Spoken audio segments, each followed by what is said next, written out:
Now, I know seeing all these cancellations can get you worried, but we're gonna stay alert, not anxious. Cancellations are a good thing. This is a public health measure that actually shows solidarity within our community. Because when we shut down these events, we limit how this virus spreads. Why is it important to limit this virus spread? Because we have to offer community protection to those who can't protect themselves. This means the elderly, those with serious medical chronic conditions, and those who are immunocompromised, possibly because of a medical condition or a medication they may be taking. Traditionally, we offer this type of herd immunity or community protection through vaccines. Unfortunately, we cannot make a vaccine this quickly, and the WHO has stated the earliest possible timeline for this vaccine would happen mid-2021. So we can't expect a vaccine soon, but we are going to be talking about possible treatments in the coming minutes. Another reason I've talked about on CNN of why it's important to limit community spread, because we do not want a run on hospitals. In Italy, they're experiencing a tremendous need for equipment, for doctors, because their hospitals are getting overrun with patients who need respiratory support, who need fluids. And here in the United States, we simply do not have enough ICU beds if everyone is to get this virus simultaneously. So by slowing the rate at which this virus infects others, we're doing something called flattening the curve. Traditionally, when a population of individuals gets sick, there's a bell curve that happens. What we like to do is to flatten this curve. The way we do that is by limiting crowded events. Here in New York State, we actually have a rule: no events with greater than 500 individuals. We're probably gonna see that tighten even further, and I would not be surprised to see schools shut down, because we want to flatten that curve. We want to decrease the spread so that our hospitals can manage the individuals who are sick and not run into a problem like they have in Italy.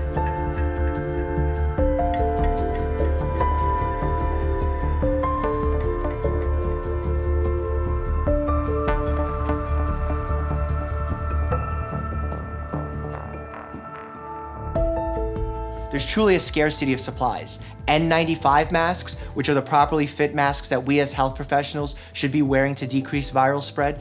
The surgical masks, those inexpensive masks you see on social media, we need our patients to wear those so they don't get us sick. And finally, and the most importantly, testing kits. We need more testing kits. We need to be able to identify who has COVID-19 and who has another virus that's less important in this given time. Without testing kits, we can't properly quarantine people, and we're obviously quarantining people that do not have COVID-19, and that's truly a problem.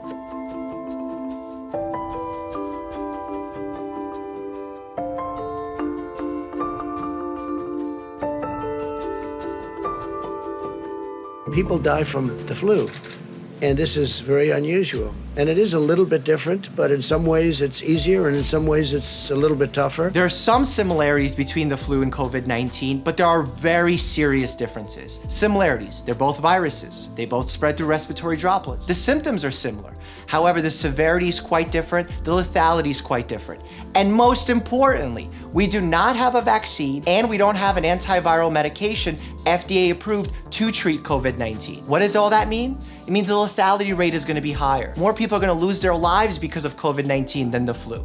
More people are going to get infected with COVID-19 than the flu because it's more infectious. Early research suggests this virus can spread 2 to 3 times faster than the influenza virus. This is why it's become a pandemic in a matter of months. How long does the novel coronavirus live on surfaces? There's been some really good research coming out in this area, and the range that we're seeing is from hours to a day or two, sometimes 3 days if we see perfect temperature, humidity, and surface conditions. This virus does live longer on plastic and steel surfaces, meaning non-porous ones, so you want to make sure to be wiping down commonly used surfaces like keyboards, like faucets. That's obviously very important. But the doctors that are going out there and saying that it lasts 1 to 2 weeks, practically speaking, especially outdoors, that's not true. And in the one study that came out and talked about this 9-day period, it was for a very specific substrain of this virus, does not apply to the majority of cases. Let's move on to potential treatments, because that's what I'm most optimistic about.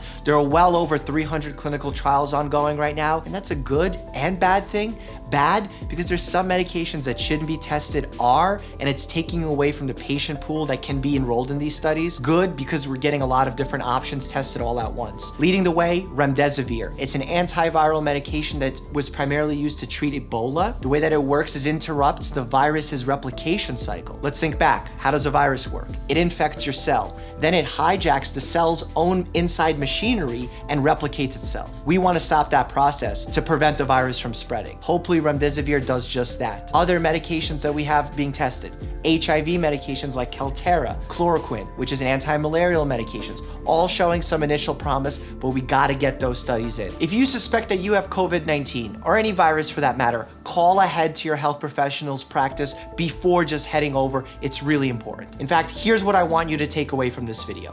Wash your hands, wash your hands, wash your hands. I'm gonna say it again. Stay home, especially if you're sick. 3, avoid large crowds if at all possible, because that's how the virus spreads. 4, try not to touch commonly touched surfaces with your fingertips. Use your elbow, hip, whatever you can instead. 5, don't believe misinformation from celebrities just because they get a lot of likes or retweets.